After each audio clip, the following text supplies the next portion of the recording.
Movie start होती है और हम एक ऑफिस को देखते हैं जहां पर कई सारे एम्प्लॉयज अपने काम में बिजी हैं। कुछ लोग पेपर पर कुछ नोट्स लिख रहे हैं तो कुछ अपने लैपटॉप पर टाइप कर रहे हैं। इन्हीं सब में एक लड़का जिसने चश्मा पहना हुआ था वो अपने लैपटॉप पर काम कर रहा होता है और तभी उसकी नजर दीवार पर किसी चीज पर पड़ती है। उसे यहाँ पर कुछ अजीब लगता है और वो बार बार अपनी नजर लैपटॉप और दीवार के बीच में शिफ्ट करता है। हैरानी की बात यह है कि लैपटॉप के माउस का जो कर्सर है उसकी स्क्रीन से वो बाहर निकालकर दीवार पर घूम रहा है। वो अपनी आंखों पर यकीन नहीं करता और जैसे ही वो लैपटॉप के टच पैड पर अपने उंगलियों को मूव करता है कर्सर भी दीवार पर मूव करती दिखाई देती है। ये देखकर उसके चेहरे पर एक शरारती सी स्माइल आती है और सही भी है क्योंकि ऐसा देखकर कोई भी एक्साइटेड हो जाएगा। वो इधर उधर देखता है कि कोई और कहीं ये सब देख तो नहीं रहा है। फिर उसके दिमाग में एक आइडिया आता है इसे टेस्ट करने के लिए। फिर वो सोचता है कि क्या ये माउस कर्सर सच में उसके आसपास की चीजों पर फिजिकल असर डाल रहा है। वो कर्सर को दीवार से नीचे ड्रैग करता है और अपने टेबल पर रखे पेपर कप की तरफ पॉइंट करता है और जैसे ही वो टच पैड पर क्लिक करता है तो उसका पेपर जो था वो गिर जाता है। कप में चाय जो थी वो पूरे टेबल पर फैल जाती है। इससे उसके आसपास के जो बाकी लोग थे वो चौंक जाते हैं। वो सभी से माफी मांगता है और ऐसे रिएक्ट करता है कि जैसे वो टेबल को साफ कर रहा था, लेकिन अंदर ही अंदर वो बहुत ही खुश है क्योंकि उसका पहला एक्सपेरिमेंट जो था वो काम कर गया। अब वो कुछ और ट्राई करने के लिए इधर उधर देखता है। उसे अपने टेबल पर रखा हुआ एक लेटर नजर आता है। वो माउस कर्सर को उसकी तरफ ड्रैग करता है और जैसे ही कर्सर टेक्स्ट के पास में जाता है तो वो एडिट कर्सर में बदल जाता है। लेटर के कंटेंट में ऑफिस लेट आने पर पेनाल्टी, माफी मंगवाने के लिए रिक्वेस्ट लिखी हुई है। वो उस टेक्स्ट को डिलीट करता है और उस जगह पर कुछ अलग टाइप करता है। वो टाइप करता है कि बॉस एक झक मारने वाला इंसान है और मुझे हर महीने एक्स्ट्रा पेमेंट दी जानी चाहिए। फिर वो लेटर उठाता है और जोर जोर से हंसने लगता है। जब उसे लगता है कि उसकी हंसी बाकी लोगों को डिस्टर्ब कर रही है तो वह ऑकवर्ड तरीके से चुप हो जाता है। ये सभी लोग 9 से 5 वाली क्यूबिकल लाइफ जी रहे होते हैं और हंसी क्या होती है इन्हें पता ही नहीं है। अब वो अपने लैपटॉप को लेकर बाहर निकलता है। जैसे ही वो हॉल में जाता है तो उसके सामने एक खूबसूरत लड़की दिखती है जो दूसरे रूम में बैठकर काम कर रही है। वो लड़की के रूम के सामने एक चेयर पर बैठ जाता है जहाँ से वो उसे साफ नजर आ रही हो। अब वो ऐसे देखता है कि जैसे वो लैपटॉप पर काम कर रहा है, लेकिन अंदर ही अंदर वो लड़की को चुपचाप देख रहा होता है। धीरे धीरे वो माउस कर्सर को लैपटॉप से बाहर निकालकर टेबल पर ले आता है और लड़की के रूम की तरफ ड्रैग करता है। अब जैसे ही कर्सर लड़की की टेबल तक पहुंचता है तो लड़की अपने पेपर्स देखने के लिए आगे झुकती है और लड़के की नजर उसके स्कर्ट पर पड़ती है। वो चालाक लड़का माउस कर्सर को उसके कपड़ों के अंदर ले जाता है और क्लिक करता है। जैसे ही वो क्लिक करता है तो वो लड़की अचानक से चौंक जाती है। उसे नीचे कुछ महसूस हुआ और वो धीरे धीरे सांस लेने लगती है। लड़का टच पैड को रब करना शुरू करता है और साथ में उसकी रिएक्शन को देखता है। लड़की की सांसें तेज होती जाती है और वो अपने शरीर पर कंट्रोल खो देती है और वो मौन करने लगती है। अब फिर अचानक से वो बाथरूम की तरफ भागती है और लड़का मुस्कुराता है। यहाँ पर हम ये देखकर अंदाजा लगा सकते हैं कि अगर किसी लड़के को सुपर पावर मिलती है तो सबसे पहले उसकी सोच यही सब पर टिकती है। अब ऑफिस में अपने सारे कांड करने के बाद में वो अपने दोस्त के पास में जाता है जहां वो 2 लड़कियों से बात कर रहा था। वो दोस्त से कहता है कि उसके पास में एक सीक्रेट है जो उसे वो अभी दिखाना चाहता है। इसके बाद में वो दोनों एक रूफटॉप पर जाते हैं जहां वो लड़का उसे दिखाता है कि कैसे उन्हें नॉर्दर्न क्रेडिट बैंक का बोर्ड एडिट करके उस पर नूब्स, क्लाउन्स और बास्टर्ड लिख दिया है। उसका दोस्त ये देखकर हैरान हो जाता है और उससे कुछ और भी ट्राई करने के लिए कहता है। वो सामने खड़ी हुई कार पर इशारा करता है। अब ये लड़का प्रोग्राम खोलता है और उस कार को छोटा करना शुरू करता है जब तक कि वो एक खिलौना बनकर नहीं रह जाती। अब तो उसका दोस्त खुशी से पागल हो जाता है और कहता है कि ये तो काफी अनलिमिटेड पॉसिबिलिटीज हैं, हम कुछ भी कर सकते हैं। जैसे ही उसका दोस्त बात करता जाता है लड़का एक घर की दीवार को कॉपी करता है और उसे एक खिड़की पर पेस्ट कर देता है।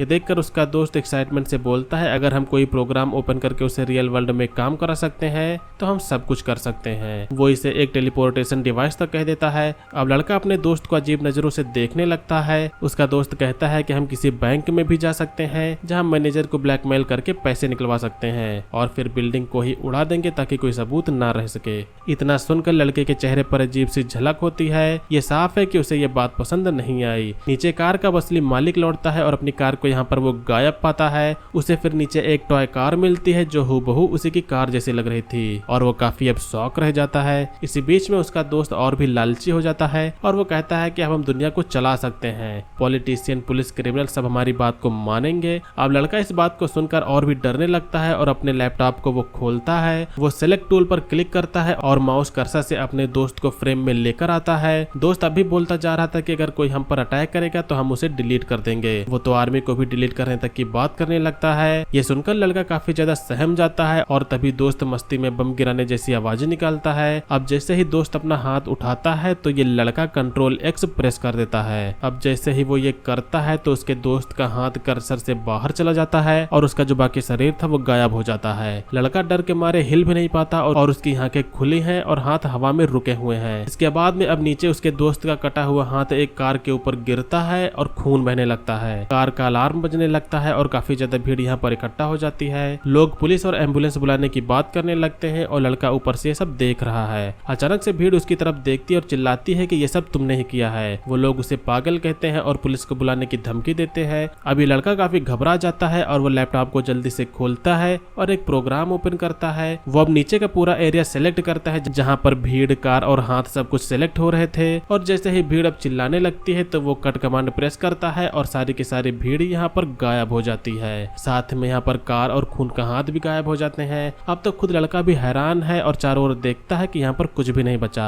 उसकी सांसें थम जाती है। वो लैपटॉप को बंद करता है और उसे एहसास हो गया है कि उसने क्या कर दिया। अब वो अपने ऑफिस को छोड़कर रास्ते पर निकल जाता है। उसके कंधे पर बैग है और हाथ में वही लैपटॉप है। वो जल्दी जल्दी यहाँ से चल रहा है और बार बार पीछे को ही देख रहा है। तभी उसके सामने एक कार आती है और वो हाथ हिलाकर उस ड्राइवर को रुकने के लिए कहता है और साथ ही में वो कहता है कि उसे जल्दी क्रेलिम जाना है। ड्राइवर यहाँ पर मना कर देता है और कहता है कि वहाँ का ट्रैफिक बहुत ही खराब है, बहुत ही देर लग जाएगी। लड़का उसे पैसे ऑफर करता है लेकिन ड्राइवर सॉरी बोलकर अब आगे निकल जाता है। लड़का लैपटॉप खोलता है लेकिन फिर कार जाते हुए उसे बंद कर देता है। फाइनल सीन में लड़का एक बड़ी बिल्डिंग के पास में पहुंचता है। वो इधर उधर देखता है और तभी उसे एक बड़ा सा माउस कर्सर उसी बिल्डिंग की दीवार पर नजर आता है। वो डर जाता है और चारों ओर देखता है लेकिन वहाँ पर कोई भी नहीं था। और जैसे ही वो आगे बढ़ता है कर्सर उसे अब रोड पर नजर आता है। वो कर्सर उसी की तरफ पॉइंट कर रहा था। अब लड़का ये देखकर काफी हांफने लगता है और धीरे धीरे पीछे हटने लगता है। कर्सर उसकी तरफ बढ़ता है और उसे पूरा कवर कर लेता है। और जैसे ही वो ऊपर आसमान की तरफ देखता है तो कर्सर यहाँ पर क्लिक हो जाता है और वो यहीं जमीन पर कुचल जाता है। खून हर तरफ फैल जाता है। अब कर्सर धीरे धीरे मूव करता है और स्क्रीन से बाहर चला जाता है और यहीं पर इस मूवी का एंड होता है। इस मूवी का नाम है रियल एविडेंस लैपटॉप। उम्मीद करता हूँ कि आप लोग ने मूवी के एक्सप्लेनेशन को एंजॉय किया होगा। मूवी का एक्सप्लेनेशन आपको पसंद आए तो वीडियो को लाइक करिएगा। चैनल पर अगर आप लोग नए हो तो सब्सक्राइब करिएगा। आज की वीडियो के लिए बस इतना, मिलेंगे अगली वीडियो में। तब तक के लिए बाय।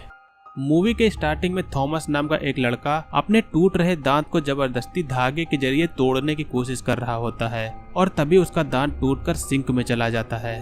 सिंक में दांत चले जाने के कारण थॉमस निराश होकर बैठ जाता है। थॉमस एक अनाथ लड़का होता है जो कि एक ऑर्फनेज में रहता है। थॉमस को तभी वहाँ पर एक रहस्यमय आवाज सुनाई देती है। ये आवाज जो होती है वो उसी सिंक से आती है। वो जो मिस्टीरियस आवाज होती है वो थॉमस से ये कहती है, मैं तुम्हारी फ्रेंड हूँ। थॉमस कहता है कि मेरा कोई भी फ्रेंड नहीं है। वो मिस्टीरियस आवाज अब ये कहती है कि मेरे पास तुम्हारी एक चीज है और ये थॉमस का दांत होता है। थॉमस इसे उससे वापस मांगता है क्योंकि थॉमस जब उस दांत को अपने तकिए के नीचे रखता है तो उसे 25 सेंट मनी मिलता है। वो मिस्टीरियस आवाज जो होती है वो ये भी कहती है, मैं इसके बदले में एक स्पेशल टूथ दे सकती हूँ जिससे तुम्हें इसके बदले में इससे ज्यादा मनी मिलेगा। और तभी इतने में उस सिंक से कुछ अजीब सा निकलने लगता है और उसी के साथ में एक दांत भी थॉमस को मिलता है जिसे उठाकर थॉमस अपने बिस्तर पर चला जाता है और दांत को एक तकिए के नीचे रखकर सो जाता है। इस साइड ये जो भी मिस्टीरियस आवाज थी उसी को दिखाया जाता है। ये जो भी क्रिएचर होता है उसके नाखून बेहद ही ज्यादा लंबे होते हैं। वो एक मॉन्स्टर के जैसा लग रहा होता है। सुबह होने पर जब थॉमस जाग के देखता है तो उसे तकिए के नीचे ढेर सारे सिक्के मिलते हैं और थॉमस बेहद खुश हो जाता है। उसी दिन तभी ऑर्फनेज में एक पेरेंट्स किसी बच्चे को अडॉप्ट करने के लिए आते हैं। थॉमस भी जल्दी से अडॉप्ट होकर फैमिली के साथ में जाना चाहता है मगर ये लोग किसी दूसरे लड़के को अडॉप्ट करते हैं। थॉमस ये देखकर मन ही मन बेहद दुखी होता है। वो तभी पास के शॉप में जाकर कुछ खरीदता है। थॉमस यहाँ से एक ब्रश लेता है जिससे वो अपने बाल सही कर पाए, लेकिन तभी वहाँ पर कुछ शरारती लड़के थॉमस को परेशान करने के लिए आ जाते हैं। वो थॉमस से पूछते हैं कि तुम्हें इसे खरीदने के लिए इतने पैसे कहाँ से मिले और तुम्हें कोई अडॉप्ट भी नहीं करेगा इसलिए ये सब वेस्ट है। इतने में फिर से वही रहस्यमय आवाज उसी सिंक से आती है। इस बार वो ये कहती है कि उसे अकेला छोड़ दो, मैं तुम सबको अमीर बनने का मौका दे सकती हूँ, बस तुम में से कोई एक दांत अपना इस सिंक में डालो।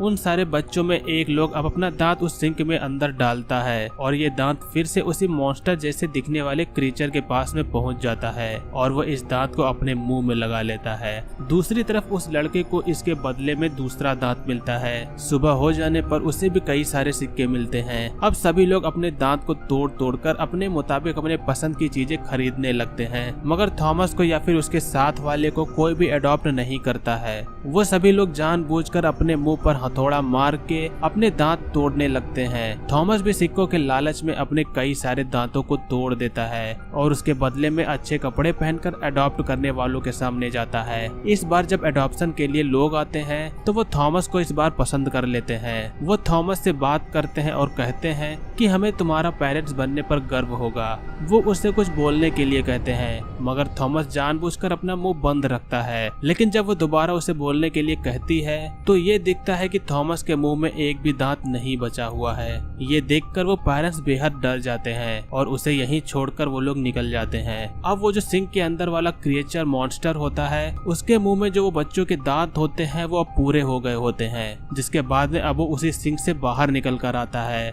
बाहर निकलने के बाद में वो मॉन्स्टर उस जगह पर जितने भी बच्चे होते हैं सभी लोगों को मारने लगता है और लास्ट में सिर्फ थॉमस बचता है। लेकिन ये मॉन्स्टर थॉमस को कुछ भी नहीं करता है। वो मॉन्स्टर अपने दांतों में से एक दांत थॉमस को दे देता है, जिससे थॉमस वो दांत अपने मुंह में लगा लेता है और इसके बाद वो मॉन्स्टर यहाँ से चला जाता है। और इसी के साथ में हमारी इस शॉर्ट मूवी का भी एंड होता है। सो गाइज, ये थी एक हॉरर शॉर्ट फिल्म का एक्सप्लेनेशन। इस शॉर्ट फिल्म का नाम है मिल्क टीथ। अगर आप इसकी ओरिजिनल वीडियो को देखना चाहते हैं तो लिंक आप लोगों को डिस्क्रिप्शन बॉक्स में मिल जाएगा। आज की वीडियो के लिए बस इतना ही। मिलेंगे अगली वीडियो में, तब तक के लिए बाय। जय हिंद, वंदे मातरम।